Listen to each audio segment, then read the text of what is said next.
తెలంగాణ ఆదివాసీ విజ్ఞాన సదస్సుకు విచ్చేసిన అందరికీ కూడా శతకోటి వందనం తెలుపుతూ,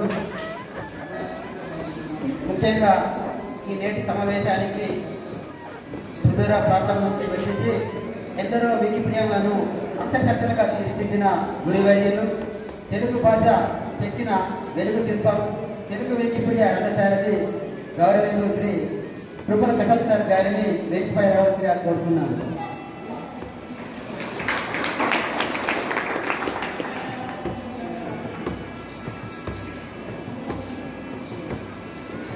ఆదివాసీ భాషల మనుగడ కోసం మరొక జానపద సాహిత్యాన్ని భావితరాల కోసం భద్రపరుస్తూ తమ జీవనయానంలో నూతన అధ్యయనం లిఖించిన మా అందరి గురువు పరిశోధకులు ఆకాశవాణి ఆదిలాబాద్ విశ్రాంత అధికారి గౌరవనీయులు శ్రీ సుమన్ రెడ్డి గురువు గారిని వేదిక పైన అసలు కావాలని కోరుతున్నాం.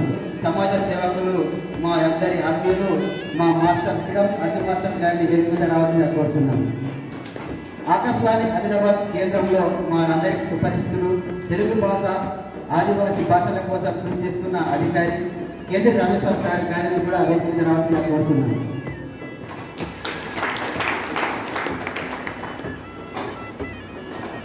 తెలుగు రాష్ట్రాలకు సుపరిస్థితులు ఆదిలాబాద్ జిల్లాకు తొలిసారిగా విచ్చేసిన గౌరవశ్రీ పవన్ చంద్ర సార్ గారిని కూడా వేదిక మీద రావాల్సిందిగా కోరుతున్నాను.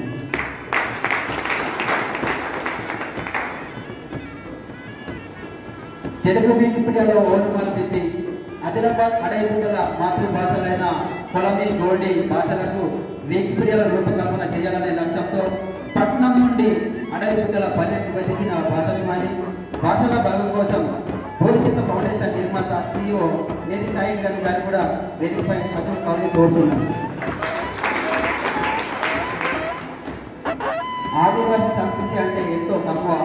ఆ మక్కువతోనే సినీ ప్రపంచంలో పాటల భూగోళం పూజిస్తున్న అక్కల చంద్రమౌళి సార్ గారిని కూడా వేదిక మీద రావాల్సిన కోరుచున్నాను.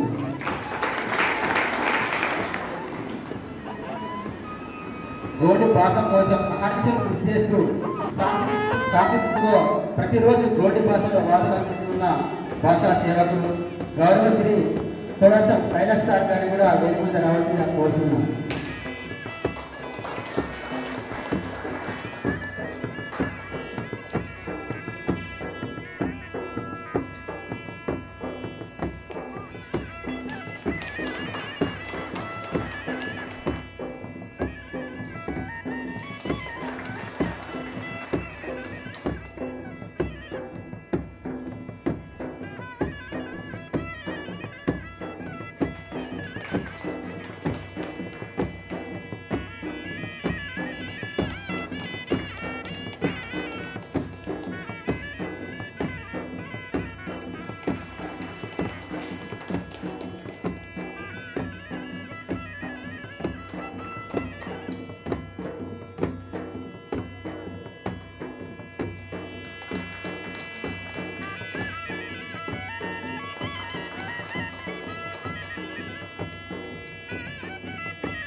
తర్వాత మన ఆసిఫాబాద్ జిల్లాలో నేను భాషల్లో పనిచేసేటప్పుడు గోండి గులాబీ భాషల్లో ఆ భాషల అభివృద్ధి కోసం పనిచేయడం మొదలుపెట్టడం జరిగింది. ఆ తర్వాత ఈ కాలంలో ఈ మధ్య కుమ్మరభీం ఆదర్శంగా అస్సాం వెళ్ళి అస్సామీస్ భాష అట్లానే అక్కడున్న ఒక ఆదివాసీ తెగ మాట్లాడే రాభా భాష పైన కూడా పనిచేస్తున్నాం. అట్లానే నా స్నేహితులు కొంతమంది సహాయం ద్వారా మరాఠీ భాష పైన కూడా విరివిగా కృషి చేయడం జరుగుతుంది. తర్వాత ఈ భాషల గురించి మీకు ఇక్కడ కొంత విస్తృత సమాచారం ఉంది. మీకు అందరికీ తెలుసు గోండి కొలామి తెలుగు ఈ భాషల గురించి. రాబా అంటే ఒక సిన్నో టిబెటన్ భాష. ఈ భాష అనేది వేరే భాష కుటుంబానికి చెందింది. ఇది ఎక్కువగా అస్సాంలో మాట్లాడతారు. ఈ అస్సామీస్ అనే భాష కూడా అస్సాంలో మాట్లాడడం జరుగుతుంది. అయితే భాష ఎందుకు మీ అందరికీ చాలా క్లుప్తంగా చెప్పేసి ముగిస్తానండి, పెద్దగా ఇబ్బంది పడేది లేదు. అసలు భాష ఎందుకు, అసలు భాష పైన ఎందుకు పనిచేయాలి అంటే ఐక్యరాజ్య సమితి ఈ మధ్య నిర్వహించిన ఒక సర్వే ప్రకారం world atlas of world atlas of లాంగ్వేజెస్లో ప్రపంచంలో ఇంతకుముందు దాదాపు 8,000 కంటే పైగా భాషలు ఉండేవి. ఆ తర్వాత గత 100 లేదంటే 500 సంవత్సరాల్లో దాదాపుగా 1000 భాషల కంటే ఎక్కువగా అంతరించిపోయినాయి. వాటిలో మన గోండి కొలామి లాంటి భాషలు కూడా ఉన్నాయి చాలా. అట్లా 1000 భాషలు పోగా ఇంకా అంతకంటే ఎక్కువ భాషలు పోయిన భాషలు కూడా లెక్క తెలియకుండా ఉండగా మనకు ప్రపంచంలో ప్రస్తుతానికి 7,000 భాషలు మనకు వాడుకలో ఉన్నాయి.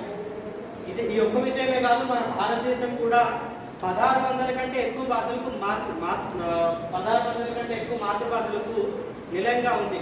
అంటే అన్ని మాతృభాషలు మన దేశంలో మాట్లాడే వాళ్ళు ఉన్నారు. ఇప్పుడు మన ఒక్క తెలంగాణ తీసుకుంటే హైదరాబాద్ లేదో ఇంకో మైదాన ప్రాంతానికి వెళ్తే అక్కడ మాట్లాడే తెలుగు, హిందీ, ఇంగ్లీషు ఇట్లాంటి భాషలు మాట్లాడే తెలంగాణలో ఉన్న 100% జనాభాలో 95% మంది మాట్లాడేది 5 భాషలు. మన ఇంగ్లీషు, హిందీ, మరాఠీ, కొంతమంది ఉర్దూ, తెలుగు ఇట్లా. ఇవి కాకుండా మిగిలిన 5% మంది మాట్లాడే భాషలు 10 కంటే ఎక్కువ ఉన్నాయి. వాటి లెక్కలు చెప్పడానికి కూడా ఎవరు సర్వే చేసిన వాళ్ళు కూడా లేదు చక్కగా. ఇప్పుడు మనకు ఆదిలాబాద్కి వచ్చి చూస్తే తప్ప ఆదిలాబాద్లో గోండి కొలా మాట్లాడతారని తెలియదు. భద్రాచలము, కొత్తగూడెం వెళ్తే తప్ప అక్కడ చెంచులు, కోయ భాషలు, నకర భాషలు, ఇంకా మైదాన ప్రాంతాల్లో కొంతమంది ఎరుక భాష, ఇట్లా రకరకాల భాషలు మాట్లాడతారని చెప్పేసి మనకు ఆ ప్రాంతాలకు వెళ్తే తప్ప తెలియని పరిస్థితి. అట్లా ఈ 95% మంది మాట్లాడే భాషలేమో ప్రాచుర్యంలో ఉన్నాయి, జనబాహుల్యంలో వాడుకలో ఉన్నాయి. మిగిలిన మన గోండి కొలామి లాంటి భాషలు 5% మందే మాట్లాడుతున్నారు. అంటే మనమంతా 5%లో ఏదో 1%, 2%లో ఉన్నాం గోండి కొలామిలో. అట్లాంటి ఈ భాషలు అంతరించుకోకుండా ముందే ఈ భాషల ఉనికిని ఆపాలి అంటే డిజిటల్ మాధ్యమాల ద్వారా. ఇప్పుడు అంతా బుక్కులు పట్టుకొని చదివిన రోజులు పైనే. పొద్దున్న లేస్తే పిల్లలు కూడా ఫోన్లో పట్టుకొని యూట్యూబ్లో ఏదో వీడియోలు చూస్తున్నారు, లేదంటే ఫోన్లోనే ఏదో సెర్చ్ చేసి చదువుకుంటున్నారు. అందుకు కాబట్టి మన భాషల్ని డిజిటల్ మాధ్యమాల్లో ఉంచితే ఈ రోజటి తరం ఆ భాషకు దగ్గరగా ఉండే ఆస్కారం ఉంటుందని చెప్పేసి ఈ డిజిటల్ మాధ్యమాల ద్వారా ఈ భాషల పునరుద్ధరణ చేయడానికి మేము కోరుకున్నాం. తర్వాత మనకి ఈ మధ్య జరిగిన ఫిబ్రవరి 21 అంతర్జాతీయ మాతృభాష దినోత్సవం. ఈ మాతృభాష దినోత్సవం సందర్భంగా కూడా ప్రపంచవ్యాప్తంగా ఇట్లా అంతరించిపోతున్న భాషల పైన అంతరించిపోతున్న భాషలు, అట్లానే ప్రాచుర్యంలో ఉన్న భాషలు, ఆ భాషల అభివృద్ధి, మనుగడ, ఇంకా ముందుకు సాగడం గురించి రకరకాల కార్యక్రమాలు చేస్తూ ఆ రోజులు మనకు కూడా ఇంకా అదే విధంగా గట్టిగా జరుపుకోవాలని, మన భాషల కోసం ఇట్లాంటి రోజులన్నింటినీ పురస్కరించుకుంటూ మన భాషల పునరుద్ధరణ కోసం కృషి చేయాలని చెప్పేసి అనుకుంటున్నాం. తర్వాత ఇంతకుముందు మీరు చెప్పినట్టు మన తెలంగాణలో 95% మంది 5 భాషలు మాట్లాడితే 5% మంది 10 కంటే ఎక్కువ భాషలు మాట్లాడుతున్నారు కదా. అట్లా ప్రపంచంలో ఉన్న 100% జనాభాలో 7,000 భాషలు ఉంటే 6,300 భాషలు మాత్రమే బాహుల్యం. చాలా మంది మాట్లాడే భాషలు ఓన్లీ 300 ఉన్నాయి. మిగిలిన 6,700 భాషలు మనలాగా ఏదో మూలన 1%, 2% జనాభా మాట్లాడే భాషలు ఉంటాయి. ఈ 1%, 2% మాట్లాడే భాషలు ఉండకుండా ఉనికి పోయే ప్రమాదంలోకే జారుకుంటున్నాయి అన్నీ కూడా. అదే ఈ డిజిటల్ మాధ్యమాల్లో ఏ పని మనం చూస్తే బ్లాగులు రాయొచ్చు. ఇప్పుడు మనతో పాటు చాలా వ్యక్తులు ఉన్నారు ఇక్కడ, రకరకాల కృషి చేసేవాళ్ళు డిజిటల్ మాధ్యమాలకు సంబంధించి. ముఖ్యంగా ఆల్ ఇండియా రేడియో వాళ్ళు ఉన్నారు, రేడియో రూపంలో. అట్లానే వాళ్ళు ఇవంతా యూట్యూబ్లో కూడా వాళ్ళు చేస్తున్న ఇంటర్వ్యూలు, ఇక్కడ సంస్కృతి, సాంప్రదాయాలు, భాషకు సంబంధించి మన అంతర్జాల మాధ్యమాల్లో పెడుతున్నారు. అట్లానే మనతో పాటు ఉన్న కొంతమంది మిత్రులు, మా వరప్రసాద్ గారు కానివ్వండి, ఇతరులు గోండిలో బ్లాగులు రాస్తున్నారు. అట్లనే ఇప్పుడు మేమంతా రాసేది కూడా ఇదంతా ఒక బ్లాగ్ లాగా, లేదంటే ఒక డిజిటల్ వెబ్సైట్ లాగా వస్తుంది. వికీపీడియా, గోండి కొలామిలో వికీపీడియా రాస్తున్నారు. అట్లనే ఇప్పుడు మనతో పాటు కైలాస్ నరసింహ గారు ఉన్నారు. ఆయన గోండిలో వార్తలు రాసేసి ఏఐతో చదివిస్తున్నారు. ఏఐతో చదివించడం అంటే మీరు ఇప్పుడు ఫోన్లో ఒక విషయం తెలుగులో రాసింది ఉందనుకోండి, అది రీడ్ అని కొట్టేస్తే అది చెప్తుంది కదా, నేను ఇక్కడికి వెళ్తున్నాను అని చెప్పేసి అక్కడున్న టెక్స్ట్ని అది చదువుతుంది, అక్కడున్న అంశాన్ని. అట్లా ఆయన గోండి అంశాలని చదివిస్తూ ఆ చదివించిన అంశాలని వార్తల రూపంలో, లేదంటే ఏదైనా మన సంస్కృతికి, సంప్రదాయానికి, భాషకు సంబంధించిన అంశాలన్నిటిపైన కూడా యూట్యూబ్ వీడియో చేయడం జరుగుతుంది. అట్లనే మన ప్రభుత్వం చేసిన కృషి కూడా ఉంది చాలానే. ఇంతకుముందు గులామి, గోండి వాచకాలు తీసుకురావడము, అంతకుముందు మన దగ్గర ఉన్న ఆంథ్రపాలజిస్టులు మైకల్ యార్క్లార్ కానీ, అలాగే మన హైమండ్ ఆఫ్ గారు కానివ్వండి, వీళ్ళంతా కూడా చాలా విరివిగా కృషి చేశారు.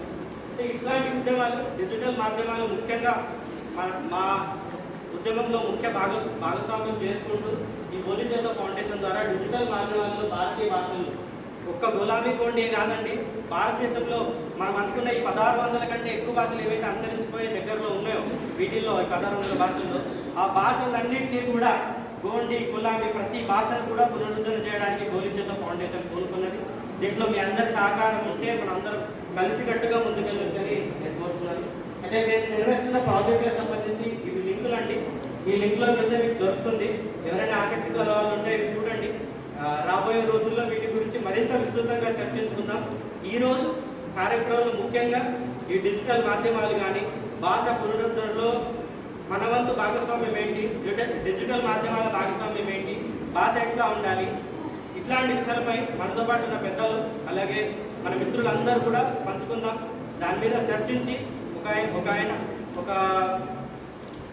అభిప్రాయానికి వచ్చి మనమంతా కూడా భాష అభివృద్ధికి మరింత విరివిగా కృషి చేయడానికి పాటుపడతాం.